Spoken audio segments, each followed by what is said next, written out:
Welcome back to chapter 9. So this is the second video in the chapter. We'll start out with stability and balance, and hopefully in class we'll get to demonstrate a few of the toys that I have. I have some wonderful toys. We might make a video, but it's way more fun to play with them. So we've got three types of equilibrium: stable equilibrium, unstable equilibrium, and neutral equilibrium. I'm not sure what happened to the numbers. Why did the one disappear here? Beats the heck out of me. I'm not sure where they went to. Go figure.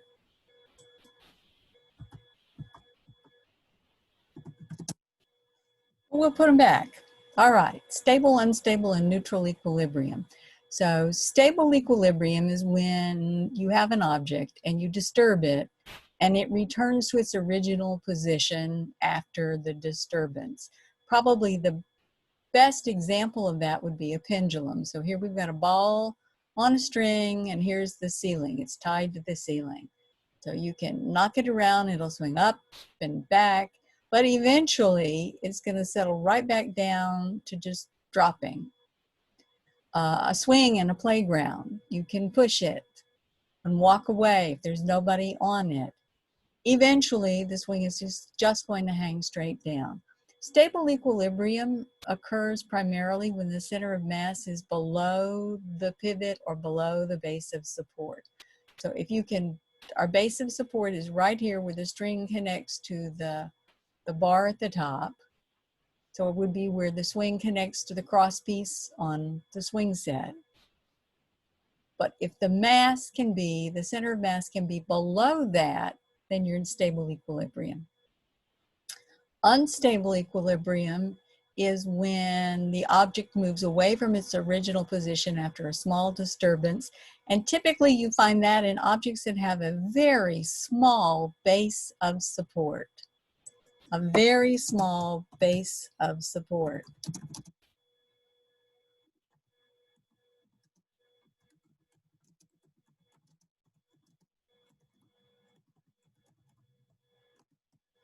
That means it is really easy to become off balance. So if you're trying to balance a pencil on its point right here, the point is such a tiny area that, you know, any little breeze or air disturbance is going to knock the pencil over.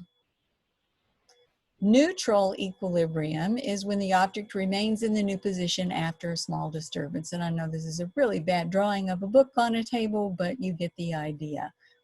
Neutral equilibrium is usually when the object has a very wide base of support.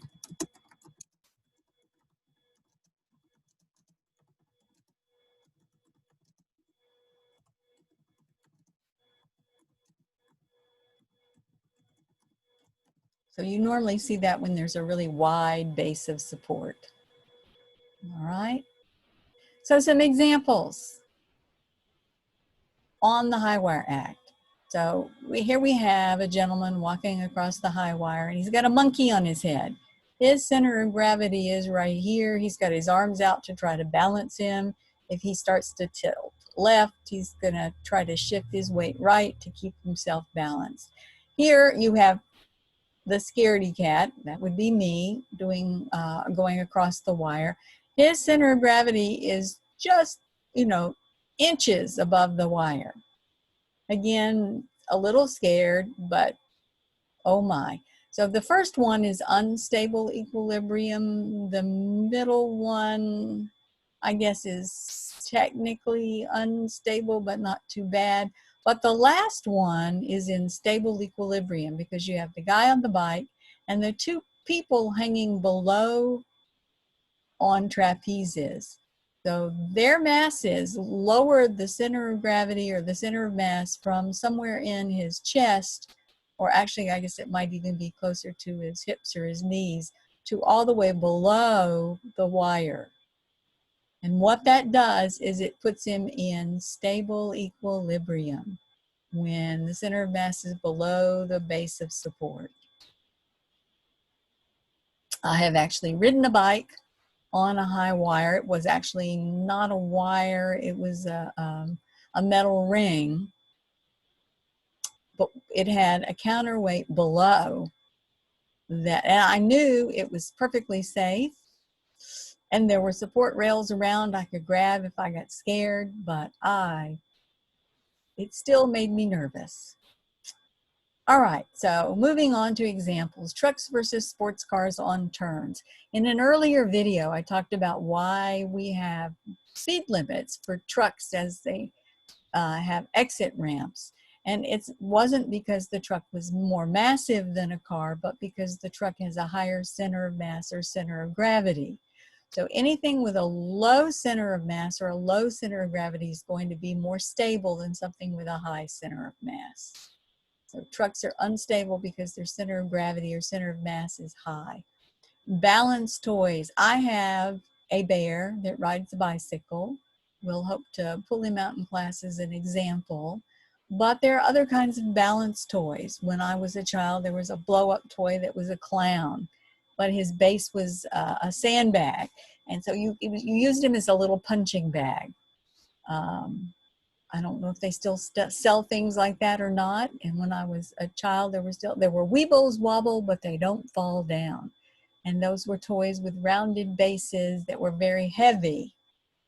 And so you could tip at them and they would wobble, but they rebalance themselves. All right, so let's move on. We'll try to place with some of my toys. I also have a bird that you can balance on your fingertips. We'll talk about that in class. So we shall have to have some physics toys. Some simple machines, we want to get onto that. Normally we talk about the 6 basic simple machines: the lever, the pulley, the wedge, the screw, the wheel, the axle, and the inclined plane. So inclined plane, wedge, and lever, pulley, screw, and wheel and axle.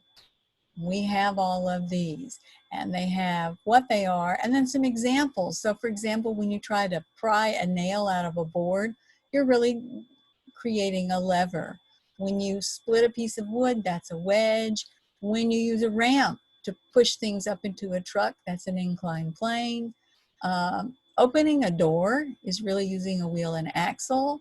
Putting a lid on a jar is a screw.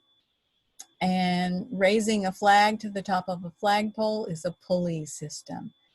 Normally we don't do a lot with with simple machines, but we will do just a little bit.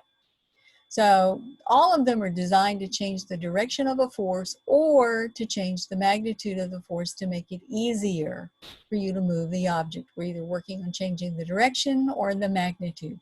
Some do both. They change both direction and magnitude. So the end result is, if it takes less force, you have what we call a mechanical advantage. So the mechanical advantage is the force out divided by the force in. This is a crowbar being used to pry a nail out of a surface. You can see that you're putting a force a large distance away from the pivot point. And so the pivot point is right here. The nail is just a little bit to the right. So you don't have to put such effort into it. The longer your crowbar, the easier it is to get that nail out because you've increased your lever arm.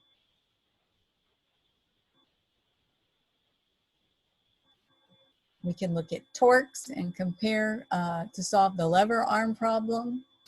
They've got to balance each other.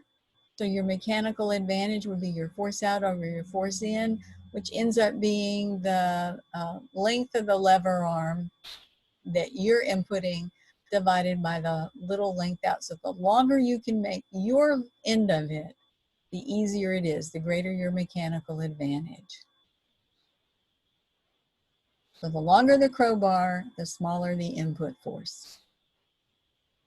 A wheelbarrow is a similar process. So if the center of gravity, where your load is right there, the pivot point is actually on the axle for the front wheel. And so the longer the handles on your crowbar, the longer your handles on the crowbar, the longer the lever arm is going to be. And so the less effort it's going to take. A shovel. You want to have your hands on a shovel a fair distance apart from each other. So we have the load down, gravity's pulling it down, you're trying to force it up. So, and the pivot point is actually this hand, the hand that's gripping the end. So you're pulling up, gravity's pulling down on the load. If you can have your hands a long distance apart, you have a greater mechanical advantage. The shoveling is still a lot of work.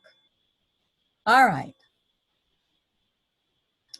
So you want your hands far apart, not close together. Far apart, not close together. And there are other examples, a crank lever of some sort. I lived in a house that had windows that opened with a crank when I was growing up. And an automobile axle is another example. Pulleys, I want to talk about pulleys. So normally a pulley just redirects the force. Sometimes they're very useful. Sometimes it's easier to pull down than it is to lift up. So simple pulleys just redirect the force, but if you've got a compound pulley, you can do something with it. So let's look at this example. So we have a pulley tied to a second pulley by the rope. And the second pulley is the free pulley that the weight hangs off of. You want to lift the weight. So you are pulling down, and for every pull down you make, both of these ropes get shorter. So if on these diagrams, if you count the number of ropes that actually use to lift the load, so this would be 2 ropes in this diagram, 2 arrows pointing up. If you count those ropes, that's your mechanical advantage. So the mechanical advantage in this first drawing is 2. If the weight on the end has a weight of 100 newtons, to lift it, you would have to exert a force of 100 newtons. But with this kind of pulley system, your mechanical advantage is 2, so that 100 newton, you only have to do half of that. The load divided by your mechanical advantage, so 100 newtons divided by 2 would give you 50 newtons. So you pull down with a 50 newton force and you would lift it. Let's look at the middle drawing. You can see we have 3 ropes all pulling up. So your one pulling down has a mechanical advantage of 1, 2, 3. That means if this is 100 newtons divided by 3, you would only have to pull down with 33 1/3 newtons of force. We look at the last one. Ooh, we're not pulling down. Look, here's our free rope. We're actually lifting up. All 4 ropes are lifting up. You have to be careful about these. The arrows that go up count for mechanical advantage. The one that comes down does not. That's just your applied force. So we have 4 ropes exerting an upward tension. So they pull the load up. Our mechanical advantage is 4. If this is 100 newton weight, divide it by 4, you only have to lift up with a 25 newton force.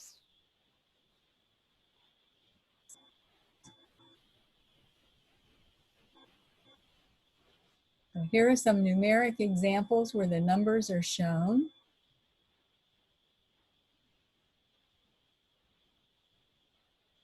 Here they're showing you if you've just got the rope over the pulley, your mechanical advantage is 1, so you have to lift with 100 newton force.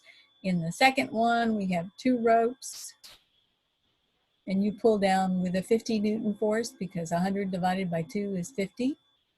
In the third one, 3 ropes, and you pull down. 100 divided by 3 is 33 1/3. And in this last one, it's not quite like the other. We are pulling down, but you have 4 ropes going up, so 100 divided by 4 is 25.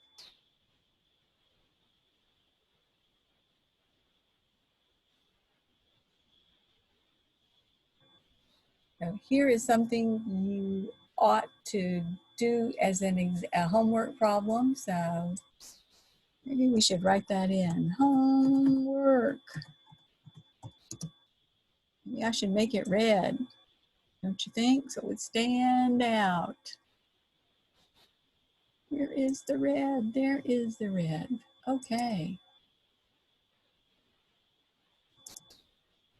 So for homework, you need to look at these diagrams and see if you can tell what the mechanical advantage is, and if it's a 400 Newton weight hanging down, how much would you have to pull by? All right, let's look at forces and torques and muscles and joints. So muscles and joints and bones are all involved when you lift items. So look at our drawing here. We have an arm holding a book in the hand. And you can see you've got the biceps and the triceps muscle. This little SG is the center of gravity for the arm itself. The book is pulling down. You have to use these muscles to pull up. Here's a drawing of what's going on. So the weight of the book is coming down, the weight of the arm is coming down, the muscles have to pull up. Muscles work in pairs. One muscle acts to contract, and we call that the flexor. The other acts to open a limb, and that's the extensor. And tendons will attach muscles to bones, and ligaments attach bone to bone. So the forces in your muscles and joints are larger when your load is a greater distance from the joint. So let's look back at that holding the book. Most people would not hold their arms at their sides and the book way out in the palm of their hands. Why? Because it's hard. When you've got a heavy load, you hold it close to your body. And the reason is you want to reduce the lever arm. The shorter the lever arm, the smaller the torque, the easier it is for you to support it. So our question is, why is it difficult to get up from a chair without leaning forward? Well, when you are standing, your base of support are your feet, is your feet. When you're seated in a chair, the base of support will be the part of your rear end in contact with the chair and any part of your thighs in contact with the chair. If you keep your back straight, your center of mass is in your torso, and that's over your base of support. When you go to get up, you're shifting your base of support from your rear end and your thighs to your feet. And you lean forward so that your center of mass shifts from the old base of support, your rear end and thighs when you were seated, to the new base of support, your feet when you stand up. So you shift forward so you can shift your center of mass over the new base of support, and then you'll be able to stand up. It's an interesting trick to try to do that without leaning forward. It is possible, but it is difficult. All right, we'll stop video 2 here.